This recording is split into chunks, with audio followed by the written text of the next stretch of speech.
Why was Pauline Pusser's murder never solved? Was it due to cronyism, nepotism, politics, or tunnel vision? Or could it have been a combination of them all? Stay tuned.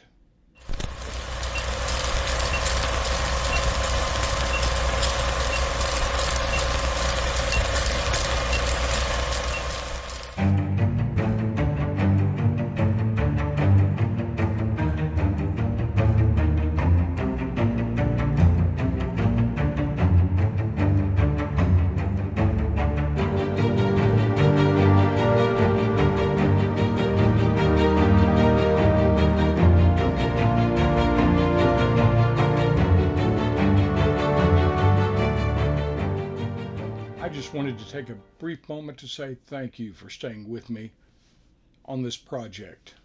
It's kind of been a labor of love since I first got started with it. You know, it's difficult to have somebody that you view as a hero to find out that he was anything but a hero. I was once one of Buford's biggest fans. Then I started to hear things, see things that just did not make sense to me. That's when I decided I would use my law enforcement training and experience to take a renewed look at the picture. And when I did, I saw someone totally different from the character I saw in the Walking Tall movie. I know how disheartening it can be, but at any rate, I just wanted the story that I'm telling to be as factually correct as it can be. I'm glad you understand, and again, thanks for staying with me. We've got lots more episodes to come. But that having been said, let's get to today's installment. Now, in the opening of this video, I mentioned 4 things that could have influenced the outcome of the original investigation. One was cronyism. What's that?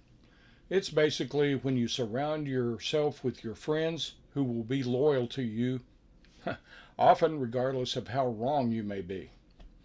The second one was nepotism. That's when you do the same thing with family, people who you think will agree with you. Of course, the third one was politics. Politics is kind of a different animal.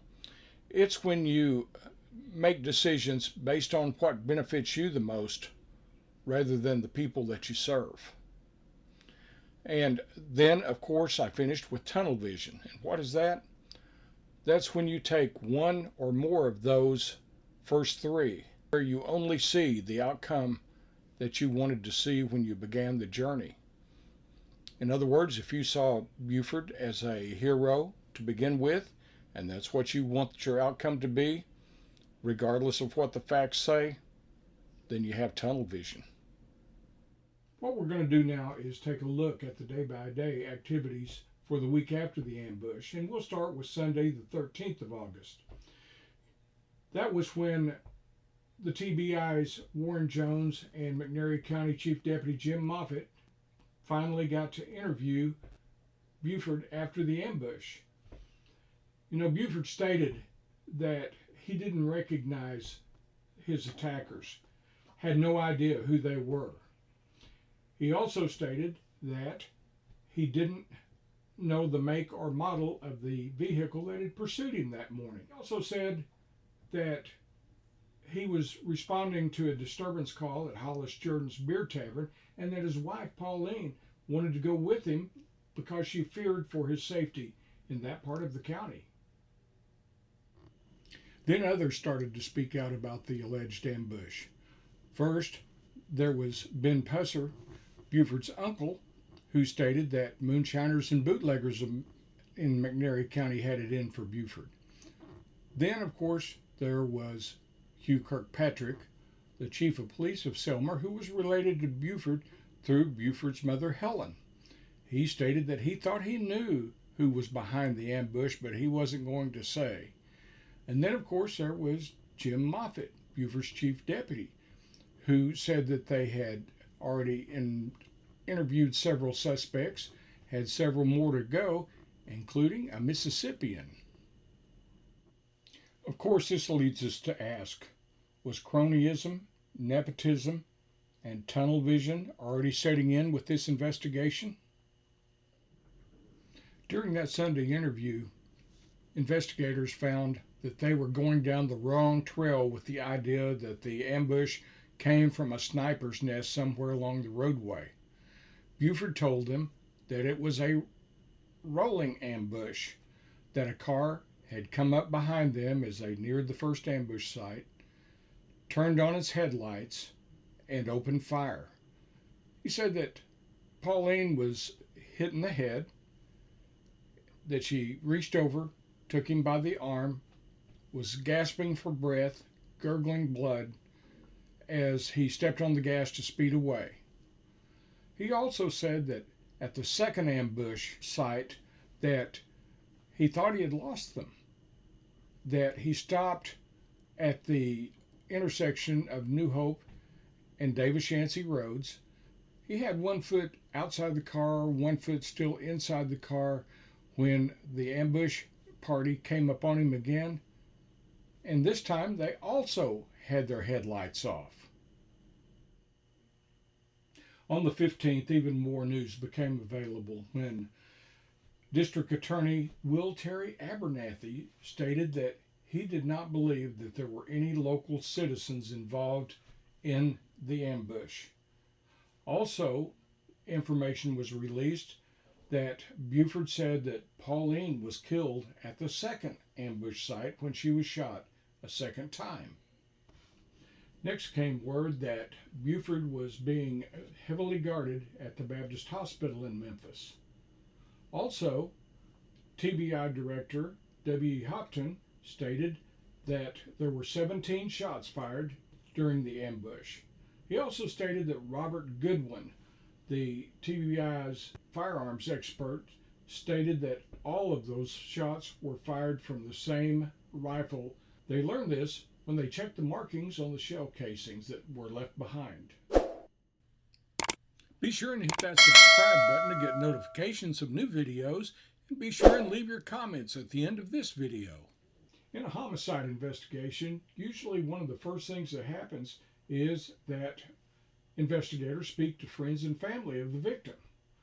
While they spoke to Buford and most likely Carl, I don't know that they ever talked to Mike, Diane, Dewana, Helen, or any of Pauline's friends.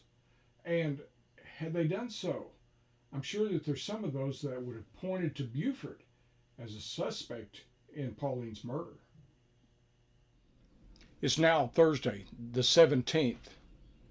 Now, while the TBI is disclosing very little information, saying only that their firearms expert, Robert Goodwin, had been in Selmer evaluating the Pusser's Fury, Will Terry Abernathy was taking an entirely different road.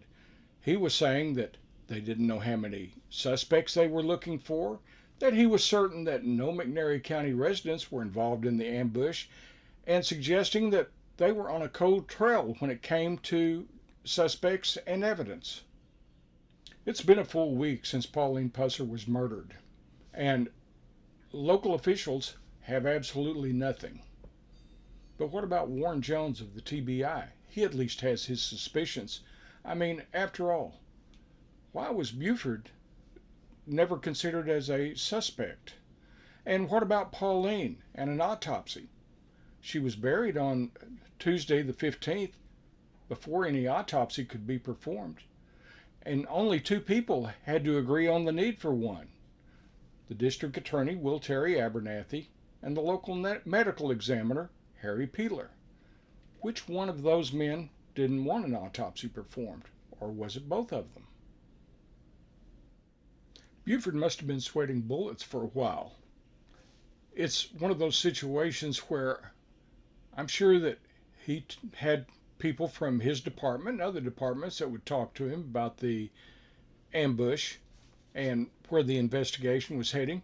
And over a period of time, it seems like that he just wrapped his stories around what he was told to make it sound like that it happened the way that he said. So let's do a quick review of what we have discussed here in the last few videos. Investigators didn't know about Barbara Bivens and Shirley Smith overhearing Buford make a death threat to Pauline at the Old Hickory Grill just before the ambush. Nor did they know about Dennis and Johnny following Buford around that night and seeing the gun exchange in Eastview. They didn't know that Levon Plunk had taken Pauline Pusser home that night and heard a gunshot come from the house after Buford arrived. They didn't know that Carl had called Ward Moore, the county coroner, and asked him to go to the house and break up a fight between Buford and Pauline where allegedly they were about to kill each other. They didn't know that Diane Vance had watched Buford place Pauline in the car. There are so many things they missed. I'm not sure why they were so afraid to go out and discuss things with friends and family the way they should have. It could have been an entirely different investigation had they done so.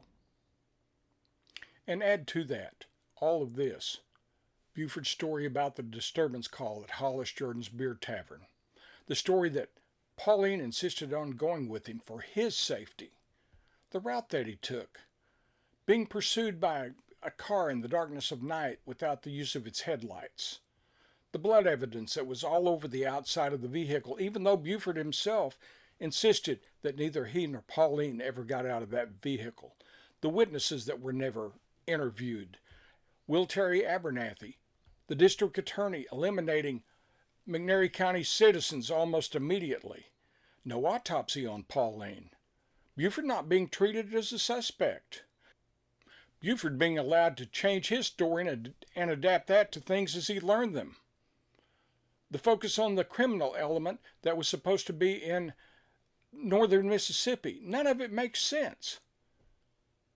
And it seems like that Jim Moffitt and Warren Jones were the only ones that were keeping an open mind at that time. Now let's discuss one last point I'd like to make, and that is the subject of fear. I'm sure that some of the officers that Buford worked with on a daily basis feared the possibility of physical attack should Buford not be charged or found guilty and they had spoken out against him. Just look at the size of Buford, 6'6", 250 pounds. He was a huge human being, and he was a former wrestler. He knew how to punish somebody. Then there was the fear of what he may know about their professional lives, the payoffs and gratuities they had accepted, other abuses of the badge, things that could get them terminated from their jobs, their livelihoods. Then there's also what he knew about their personal lives, the romantic adventures, the affairs that they had had, things that could upset their family lives forever. Buford had a lot of weapons that he could have used against anybody that spoke out against him. There's a whole lot more we need to cover in the next several episodes, so we'll just call it quits for the day. Of course, we'll have our Saturday shorts as normal, which will be about Joe Don Baker and his reasons for not returning to play parts 2 and 3 in Walking Tall. So until then, just remember, the truth has no agenda. One last thing, the TBI is still taking tips on the murder of Pauline Pusser. If you have any information, please call 1-800-TBI-FIND. That's 1-800-TBI-FIND. Let's get justice for Pauline.